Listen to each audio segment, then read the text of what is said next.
Hi everyone, it's Joe Levi from PocketNow.com showing you a first-hand look of the Nexus 1 car dock by Google.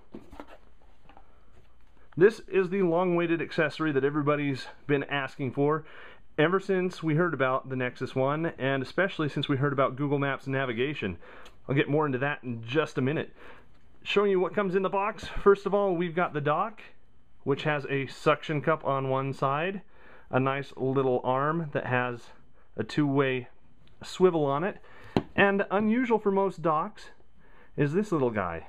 That is a micro USB power port. This is a powered dock, and it feeds the power not only to the dock but also up to this integrated speaker with volume up and down. And then over here on the end we've got, just inside this curve, three little dots which match up with the three metal little dots on the bottom of the Nexus 1. That's how the Nexus 1 gets charged when it's docked. Interesting though is that's not how you get audio, but we'll come back to that in just a minute. What else comes in the box? First, if you live in a state like California where you can't put a suction cup on the windshield, the dock comes with this little guy. On the front of it is a little clean protector to keep any dust or grit off, so that when you use it you get a nice good connection. On the back of it is a 3M adhesive pad, so you can stick that right on your car dash, suction cup the dock to it, and then you're not breaking any laws. Also comes in handy if you are in a vehicle that has a windshield that's not really easy to get to or is far away from the passenger or the driver's seat. Next, to make sure that those connect really well, you've got an alcohol swab that's included in the package. Make sure you use that to prepare your surface. Get it really clean, let the alcohol dry before you go ahead and connect it. Once you've done that, you'll have a really nice solid connection. When you want to take it off, they include this tab that you can just break the vacuum and you're good to go. You've got the obligatory documentation, warranty statement, regulatory information and whatnot, and lastly you've got your DC power adapter, which is kind of nice. It's got this really nice stretchy cord. It's good and long, as you can see here. I haven't measured it, but that's going to reach most places. Micro USB for power, little power indicator light right there so you know when this is actually getting power to it. And another thing I like is they didn't come right out of the end with this power cord. They have it over here at an angle, so that is going to put less wear and tear on this end when it goes into your DC power adapter right there. So that's kind of nice. So let's go ahead and plug this in and let's do a walkthrough of what you'd expect to see.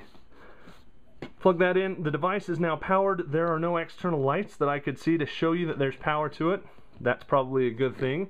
We'll take our Nexus 1 and slide it right into place. And you'll notice, first of all, it'll come up and it'll say connected to car dock. Now the first time you run through this, it's going to ask you what type of connection do you want. Do you want car audio to come through, like music and Nexus 1 sounds and whatnot? It's also going to ask you if you want this to act as a speakerphone. So that's really nice. If you don't have a Bluetooth car kit, this is going to function in that stead. And of course you can turn the volume up and down using the buttons on the top and the bottom of the dock itself. You'll also notice as soon as I plugged it in, it launched the car dock view, which lets you quickly view a map, go into Google Maps navigation, do a voice search for an address or a business that you're looking for. You've got over here your contacts if you want to go directly to somebody's house, and then just your freeform search. If you want to go back to your home screen, of course you can hit the home button and you're back there. So go back into that again. You'll also notice that this is orientation aware. This isn't forcing you into landscape mode. If you want to have it in portrait mode, you can do that. If you are running the cyanogen mod, you can even have it running the other way or even upside down. So you've got full 360-degree rotation capabilities. The dock is not forcing it into any one. It's using the phone to determine that. So there you go. Getting this device out now, easy. You just push on this, it pops right out. You're good to go. You don't have to unplug the device because it just fits right in. Very easy, very nice, very good implementation. So for right around $55 plus shipping plus tax, mine came to just around $70.